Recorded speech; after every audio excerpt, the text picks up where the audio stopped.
All right, here we go. Here's your quiz review video. As of this time, we had an 85 for our class. Second block was 66. Third block was 71. Not sure about fourth block, but I had to go ahead and record this thing. So we're looking at Ben's paper today, and make sure you're taking good notes and following along.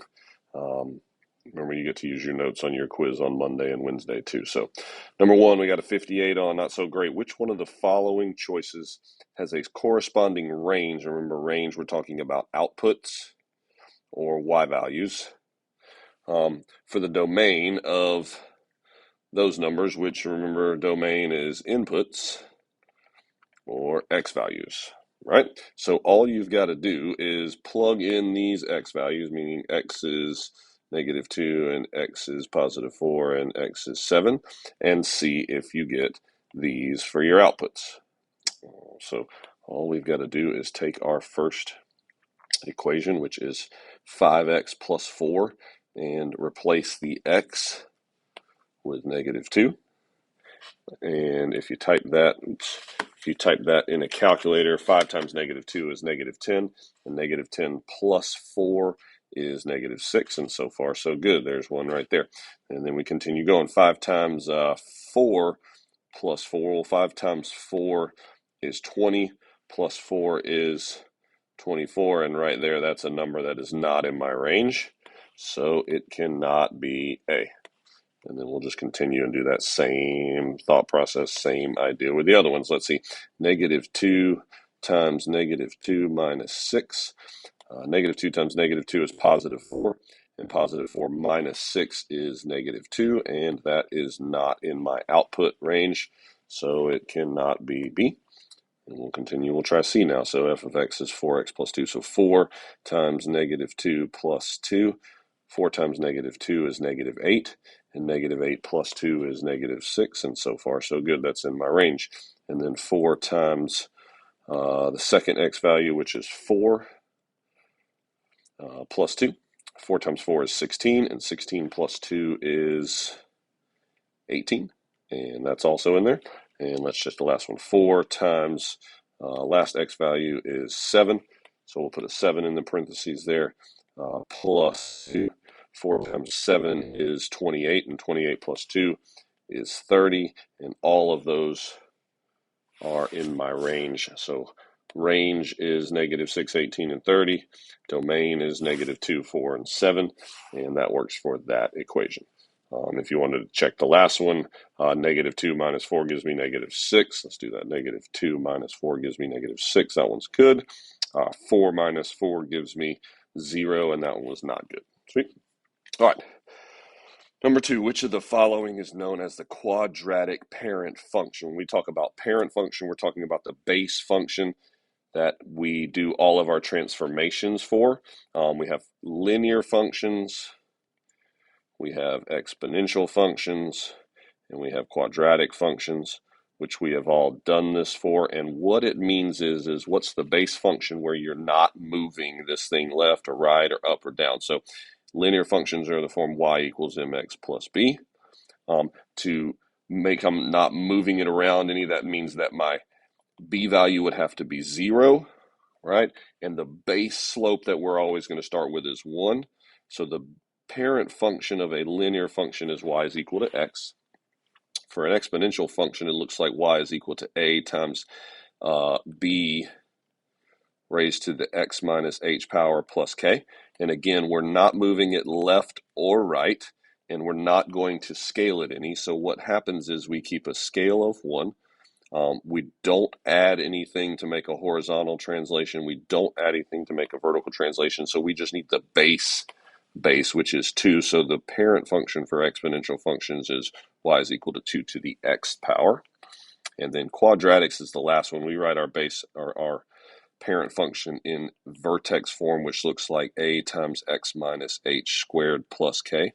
But again, parent function is not going to move anything, so we need zeros where the vertical and the horizontal translations are. And then we also need to not skew it or stretch it at all. So this is 1 times x minus 0 squared plus 0. And if you simplify that, the zeros go away. The 1 doesn't need to be there.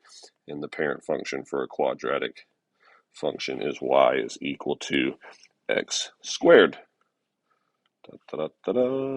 Done. Sweet. All right, number 3, solving the equation 2x to the third plus 7x squared plus 6x equal to 0, which is the best first step to take. It says divide both sides by 2 so that the coefficient of the highest term is 1. That's definitely an option so that we get the a value to be, or that first value to be 1. It's also going to give you fractions, especially right here. So you could do that. It says subtract 6x from both sides so that both sides can be factored more readily. Well, if you move the 6x to the other side, I don't know how that's going to make it easier to factor. All right, it says divide both sides by 2x so that there's only one quadratic equation to be solved. Well, since there's x's in all of these, I could pull out a 2x out of each one of these. Does that make sense? So that would be an option if I divided each one of these by 2x and each one of these by 2x, and 0 divided by 2x would just be equal to 0. Then I would have a nice, pretty quadratic. Let's see what that thing looks like. Divide by 2, divide by 2, divide by 2, divide by, 2x. And then I've got x squared, because 2x to the third divided by 2x is that, plus 7 halves x. And then 6x divided by 2x is plus 3 equals 0 still. So then it does give me a nice quadratic equation to be solved. It also says, can you factor out an x from the left-hand side and start to factoring the entire left-hand side? That would be the same thing as saying, okay, if I took an x out of it, what would I multiply it by to get all of these terms? Well, x times 2x squared gives me 2x cubed, and x times 7x gives me 7x squared, and x times 6 gives me this, and that gives me nice, pretty factors. So now this, it's probably either C or D, but this fraction here worries me. So, and the fact that I just lost one of my x values over here to the 0, which isn't so great. This just factored out a greatest common factor, which is awesome. And then this thing right here is something that we could factor. So at the end, I could have factors that looked like x times this times that is equal to 0, and I could set each part equal to 0 and solve it. So I'm going to say that the best thing to do is factor out an x on both sides, so you end up with a quadratic that you can factor. Good? All right, let's keep going. Number 4, 92%. It's a good job. Let's see, what is the end behavior? Remember, in the last quiz, we saw end behavior a lot because we got to work on this thing, of an exponential function, which means we're multiplying each time. With a positive initial value, that means that my initial value, or my starting point, my a value, has got to be a positive number. And a growth rate of 25%, that means I am growing. Well, if I think about exponential growth functions, that means I'm starting at a number and I'm increasing that number, right? So all I need to make sure is that I start at a positive initial value, which is going to be this point right here. That's a positive initial starting, and I'm growing at 25%, meaning I'm multiplying by 0.25 every single time, or really 1.25. So the question is, what is my end behavior of this function as I look at it? So number 1, I don't really know what my positive initial function is. It doesn't really say whether or not I have a value at the end that's changing my initial function. So the base exponential function has a asymptote where y is equal to 0, right? So as my x values are going to negative infinity, my y values should be going to that asymptote, which is 0. As my x values are going to positive infinity, which means as I'm going right on this graph, if it's growing, my y values should also be going to infinity as I get way out there. So then we just need to figure out which one of those fits. So as x approaches infinity, y approaches 0. That means as I go right, I'd be going to 0. That's decay. As x approaches infinity, y approaches negative infinity. That means as I go right, my graph is going down. So it's not those two. let's keep going. As x approaches infinity, y approaches 25. That means as I go right to infinity, my graph is going up to get closer and closer to 25, but it's going to level off, so it's definitely not that one either. And I'm hoping it's the last one. As x approaches infinity, y approaches infinity. As x increases, y is going to keep increasing, so my end behavior on that one should be D. All right, let's see. Factor the following using difference of squares method. All right, difference of squares means that both of my terms are perfect squares. So since it's a difference of squares, that means I just have to have two factors, right? And there's got to be a plus in one and a minus another. And that's going to take care of getting rid of the middle terms as well as the minus in my sign. So all I've got to do is figure out what the square root of the first term is. That's going to go in my first place in my two factors. Well, the square root of 25 is 5, and the square root of x squared is x. So my first term better be 5x in both of these things. Cool. And then we'll do the exact same thing with the second thing. I've just got to figure out what the square root of 64y squared is. The square root of 64 is 8, and the square root of y squared is y. So my second term is 8y. So difference of squares should end up with 5x plus 8y and 5x minus 8y. And you could have easily checked that by just distributing each one of these and seeing if you got this answer. The only one that would work would be this one, number B. Cool. All right, quite a few hundreds in a row, which is awesome. It says, what is the y-intercept of the following quadratic function? What you should, when you look at this function and you see it written nice and neat, is you should notice that it is in standard form. In standard form, it is very easy to find the y-intercept. You can always find y-intercepts by setting your x value equal to 0 and solving. And what that means is if I put a 0 right here in parentheses and I put a 0 right here in parentheses, I can always find my y-intercept that way. If I do that, this term goes away and this term goes away, and that's because in standard form, the y-intercept is always the c term. So my y-intercept is going to be the point 0, 5, which is c. 100% on that one. Good job. It says solve the following quadratic function by taking the square root. This was a method that we learned today. What it means is if I've got nice, pretty numbers and I'm missing a b terms, everybody good that on the previous question, this is a b term and that single x with the first power is not in this thing. If I'm missing a b term, I can solve by taking the square root. So the way you do that is you just isolate the x squared, you add 49 to both sides. You get x squared is equal to 49. Once you get to that point, you can take the square root of both sides. Square root of x squared is x, and the square root of 49 is 7. But it's important to note that when you take the square root of a positive number, not only do you get the positive root, but you also get the negative root. So the x value that makes this thing equal to 0 is either -7 or +7. That's the 2 points where the solutions are, where the zeros are, where the roots are, or where the x-intercepts are. Dun, dun, dun, dun, dun. See, cool. All right, another 100 on this one.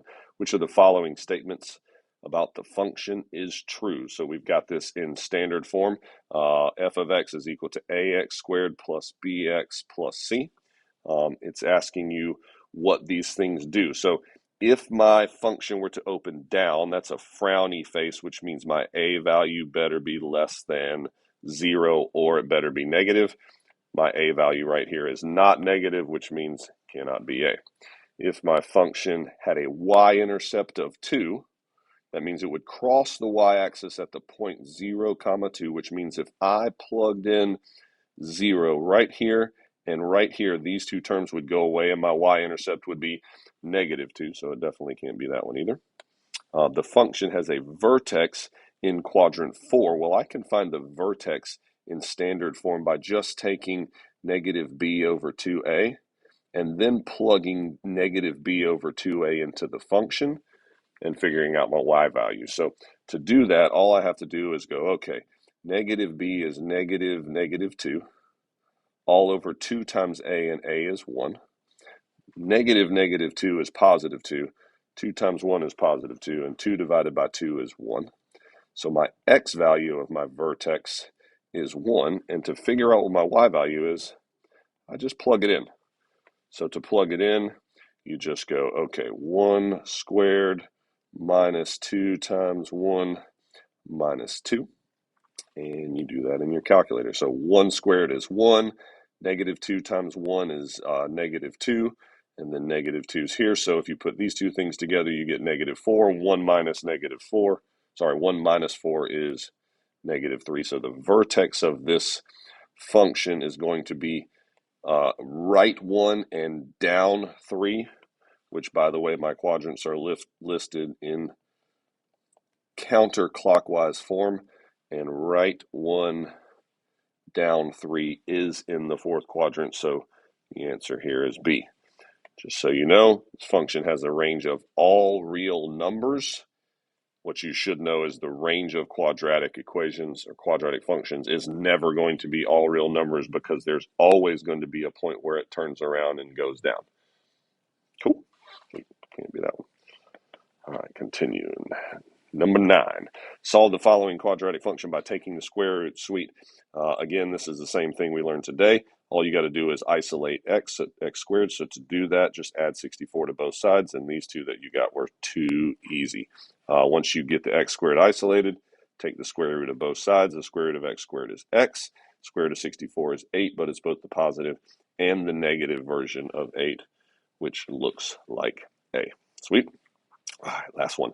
Factor the following expression completely. Now, one of the things I talked to you about today is when you do not have a C term, all you have to do is pull out a greatest common factor. And we should always be looking for greatest common factors first anyway. So when I pull out a greatest common factor, what I'm doing is trying to figure out what I can multiply that will go into both of these numbers.